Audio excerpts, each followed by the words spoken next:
జానపదం కొత్త ఆట నేర్చిందా పాపలాంటి లేత పదం పాఠశాలగా కూనలమ్మ జానపదం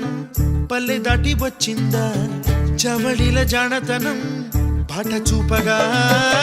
కుంచెలో దాగే చిత్రాలు ఎదురొచ్చేలా అంతటా ఎన్నో వర్ణాలు మంచులో దాగే చైత్రాలు బదులిచ్చేలా